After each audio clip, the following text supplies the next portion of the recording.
Il est 20h, Inès, 25 ans, a été tuée par son ex-compagnon ce 8 septembre. Elle avait porté plainte contre lui 5 fois en un mois. Il n'a jamais été mis en garde à vue. La chronologie de ce féminicide est terrifiante. Je vous récap. Alors Inès Messelem a été poignardée à mort le 8 septembre à Poitiers par son ex-compagnon. Ils s'étaient rencontrés 2 ans auparavant, alors qu'elle travaillait dans une association d'aide aux migrants. Lui est un réfugié politique afghan. Ça faisait 1 an et demi qu'ils vivaient ensemble en concubinage. Je vous préviens, je vais détailler toute l'affaire.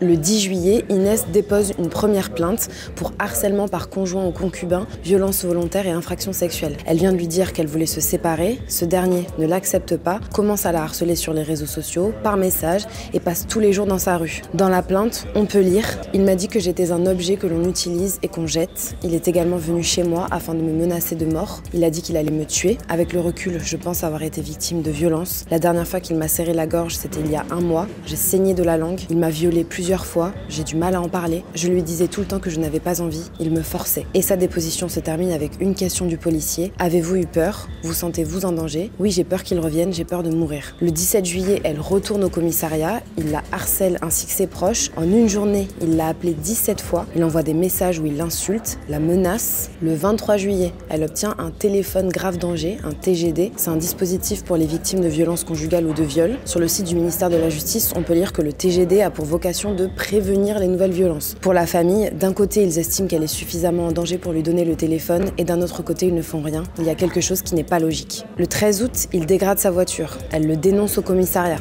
Le 18 août, elle reçoit un message si inquiétant qu'elle active son téléphone grave danger. Le SMS en question: « Tu as ruiné la vie de nombreux garçons, tu es une tache sur le nom de l'islam, et je vais te donner une mort qui choquera le monde entier très bientôt. » Sauf qu'au téléphone, les gendarmes lui conseillent de redéposer plainte là où son dossier est suivi. Le lendemain, le 19 août, elle retourne donc au commissariat. 11 jours plus tard, le 28 août, elle y retourne encore une fois. Elle vient d'être avertie qu'il écrivait son numéro de téléphone sur les murs de son centre d'hébergement avec les inscriptions « Elle veut des relations sexuelles ». Elle raconte aussi qu'il surveille devant chez elle, qu'il la suit en voiture et qu'elle a été obligée de se cacher dans un parking. Le 6 septembre, 2 jours avant sa mort, Inès est dans le centre de Poitiers. Il la poursuit. Elle se cache dans un commerce et déclenche son téléphone grave danger qui, selon sa mère, ne fonctionne pas bien. Elle appelle le 17. Son ex-compagnon est interpellé. Malgré les différentes plaintes, ce jour-là, il n'est pas placé en garde à vue. Et le soir même, il continue à lui écrire. Le fils de la voisine d'Inès lui indique qu'il l'a vu rôder autour de la maison. Le 8 septembre, Inès part travailler. Elle vit chez sa mère à 45 minutes de Poitiers tant elle a peur pour sa vie. Mais ce soir-là, elle veut passer récupérer quelque chose chez elle. Dans son dernier texto, elle dit à sa mère « Je finis à 16h30, je vais passer chez moi vite fait à la boîte aux lettres. » Selon les premiers éléments de l'enquête, son ex-compagnon se serait introduit chez elle en brisant la fenêtre des toilettes. Il aurait attendu qu'elle revienne dans l'appartement. Il tue Inès de plusieurs coups de couteau à son domicile. Aujourd'hui, la famille d'Inès accuse la police de ne pas l'avoir assez protégée. Ils tiennent à dénoncer l'incapacité de la justice vis-à-vis d'Inès et des femmes victimes des mêmes atrocités. Pour son frère Yacine, c'est difficile de faire encore confiance à la police. Et ce samedi 20 septembre, plus d'1 millier de manifestants ont participé à une marche blanche avec un slogan « Justice pour Inès ».